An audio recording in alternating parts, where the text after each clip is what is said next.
Hello, Archie Luxury on the Paul Pluta channel, and today we're doing paid reviews. Remember, like, subscribe, and tell your fuckhead friends about my channel. Today I'm doing a paid review, and this here is quite an interesting review. And don't forget, look in the description for 10 ways you can keep me full-time on YouTube. And this guy goes, "Hey Arch, it's Jay. I just sent you $20 via PayPal on a review on the PATEK Philippe World Time 5110 versus the 5130. Which is the best investment? Which will hold its value longer? What is a fair price to pay for each? Which do you prefer? I love your channel. Your videos convinced me to bite the bullet and buy my first serious piece. I bought a Rolex yellow gold 118238 day date with white dial and Roman numerals. Beautiful watch, but I admit I love the world time."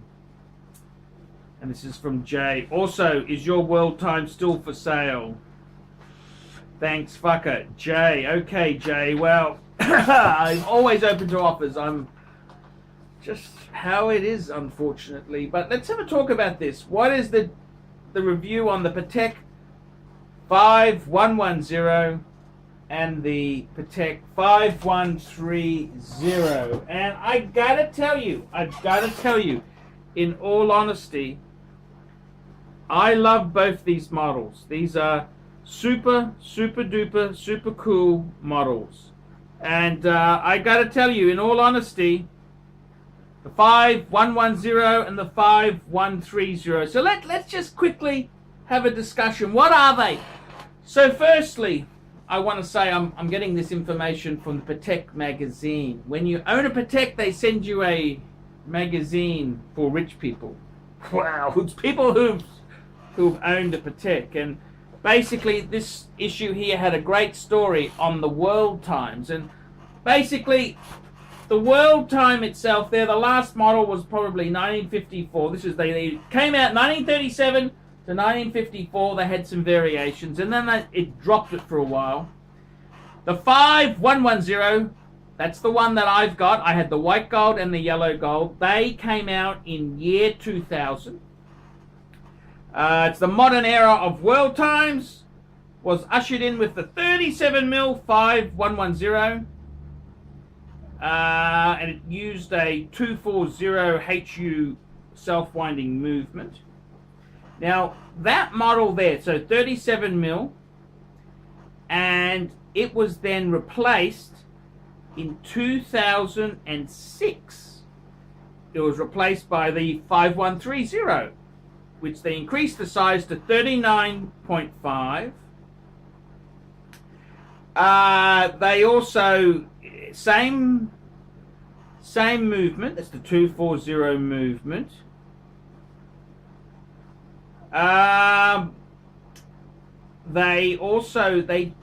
They increased the size of it. They used that same similar case where it had the clicker to change zones at the 10 o'clock position. They retained that, and it had the crown guards on this piece, which is something they used in the 5107 as well. Then they replaced this model.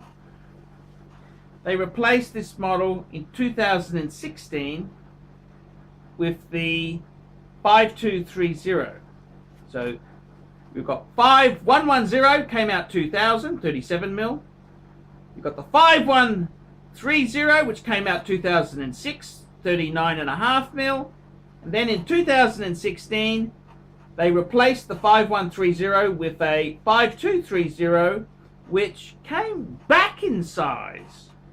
It was 38.5. Now they also, as well as the size reduction, it no longer had the crown guards on the piece, and they changed the lugs.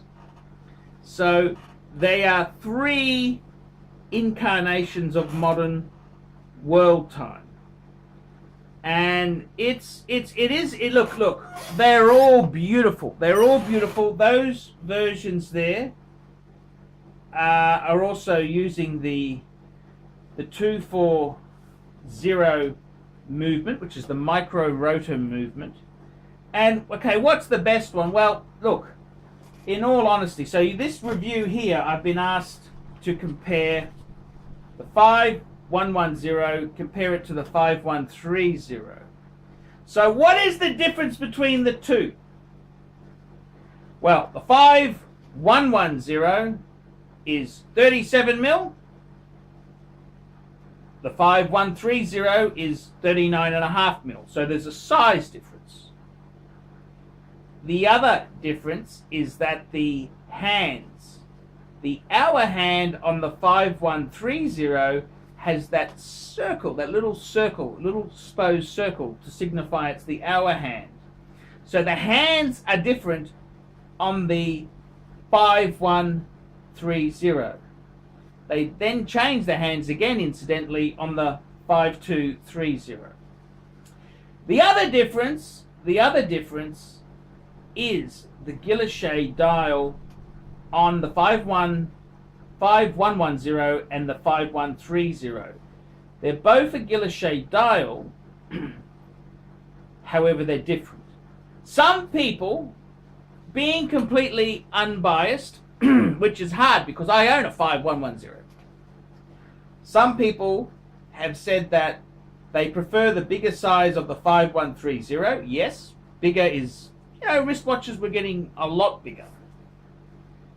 However, they dislike the hands on the 5130, where it's got that circle on the hour hand. And they also dislike, well, they don't dislike it, but they say the guilloche on the 5110 looked better. So, pros and cons between the two. People like the bigger size, they dislike the guilloche, and they dislike the hands. They think it was, well, I shouldn't say dislike, they prefer it on the 5110. And the 5110 they like, but they thought, ooh, a little bit bigger would be better. So it's a very interesting thing. Which do you prefer? Well, it's really personal taste. So the question is now, the question that he's asking is, okay, so firstly, a review between the two. They're two highly regarded world times. Patek Philippe is probably the first and foremost name in world time pieces. There are some amazing world times there, but Patek is synonymous for the world time. The 5110 in modern times was considered, it was an instant classic when it came out. The 5130 was considered an improvement, bigger size, and it's sort of debatable whether you like one or the other. Now, the reality is, let's talk reality. Let's talk money there. So, the two watches are amazing. They're both fantastic. In hindsight, you could say the 5230, they've now made it a bit smaller, so you could say neither of them was perfect. They've also changed the hands, which are sort of back to the 5110 on the 5230, so you could say they're all flawed. Beautiful but flawed. So the question is, what is the best investment? So that is a really good question. Now we're only talking about 5110 and the 5130. So what is the best investment? Now, the interesting thing is, to buy a world time in modern, I'm just going to move my camera stand so we can get some pricing. We can do some price checks. We're going to use my favorite pricing source, which is Chrono24. Chrono24. So let's have a look at this here, because I think this is a really cool discussion to have indeed. So and I'm interested in it because I've got one. So let's take a sticky beak and see what are they going for. What's the best investment? Okay, now the interesting thing is the 5130 and the 5110, they came in yellow gold, white gold, rose gold, and platinum. Now, let's go and have a look at Chrono 24. Now, the honest answer is they are both fantastic. I mean, these are using, there's not to put the 324, that's the other automatic movement with the big rotor down, but the 240 is considered a superior movement. Now, let's have a look. What are 5110s going for? So, when we look at Chrono 24, it gives us retail second-hand prices. So we have a look here, and we can see that these pieces here, these pieces, are going for, let's have a look where they're starting at. They are starting at these pieces. Now we've got some Russian sellers. I'm always dodgy on Russian sellers because some of these Russian sellers, they don't ship internationally. You've got to fly to Russia, and I don't exactly want to go to that shithole ever again. I've been to Russia, been to Ukraine. Fuck, that was awful. Particularly with a lot of US dollars. Asking for trouble indeed.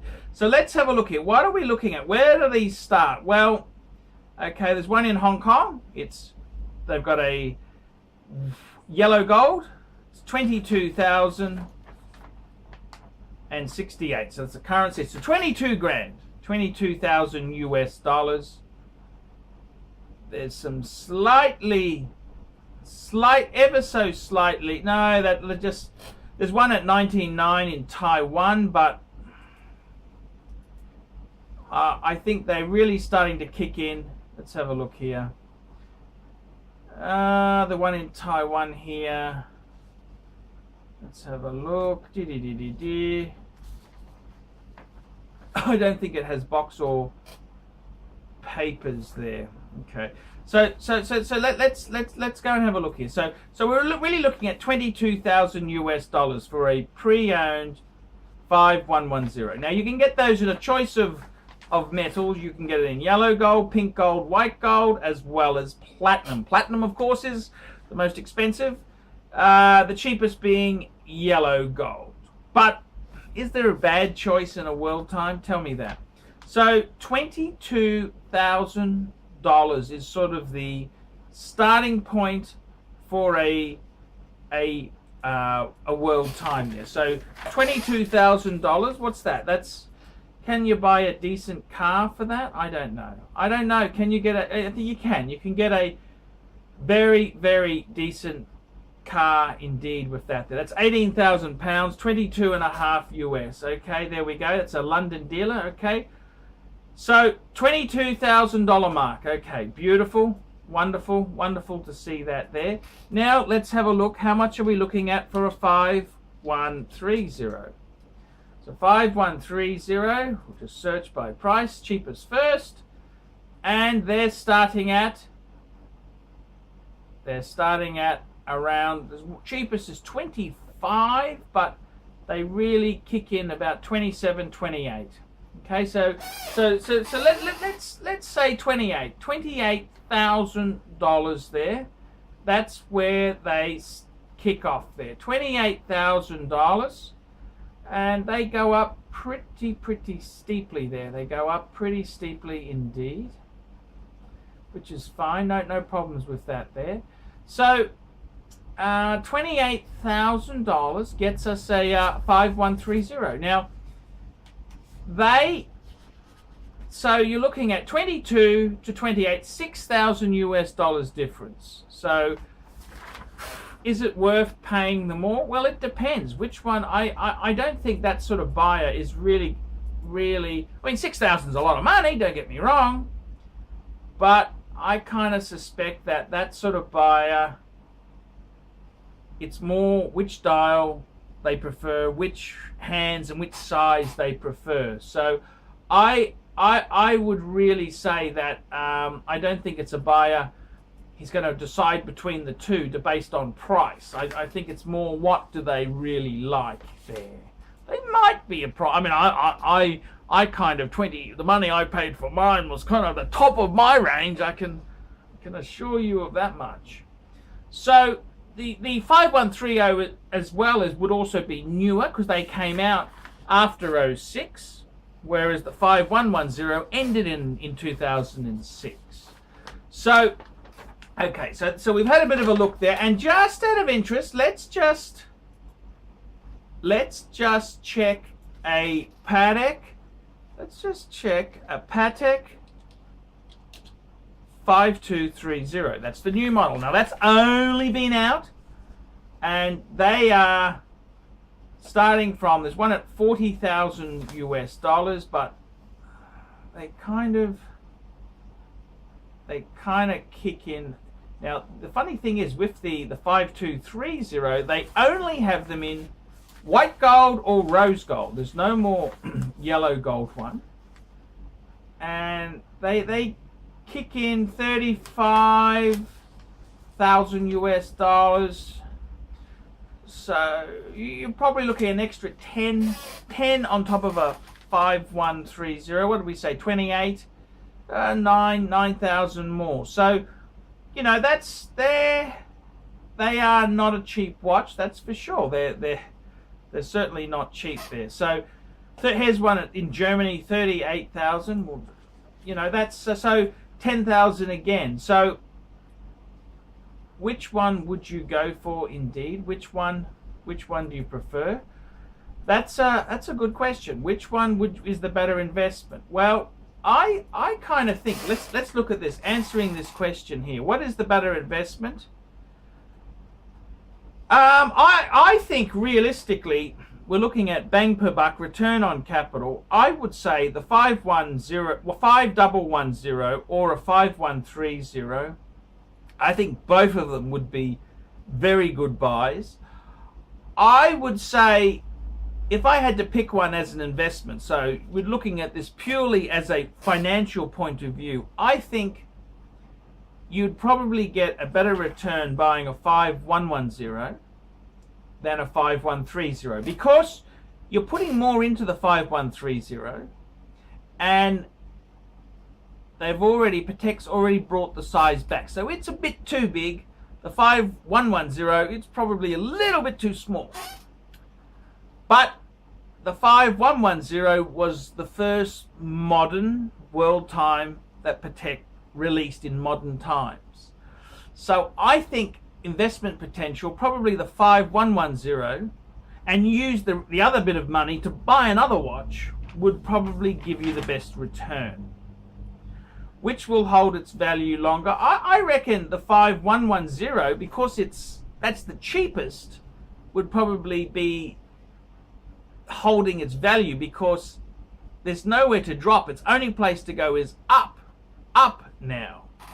So I don't think you could go wrong with either, but I think the 5110 would be a bit of a bargain. It's very, very affordable, 22,000 US dollars. What's a fair price to pay for each? Well, Chrono 24 is second-hand retail, so we're looking at the lowest priced ones, but I am not going for the absolute lowest price, because as I said, some of these were Russian sellers who you've got to fly to fucking Moscow, and you don't want to, believe you me, you don't want to do that. So the 5110, they are starting at around about 22,000 US dollars. The 5130, you're looking at around about 28,000, and the 5230, 38,000. So that's kind of the money. I think that's the money there. Which do I prefer? Look, I got to be honest with you and say I love all of them.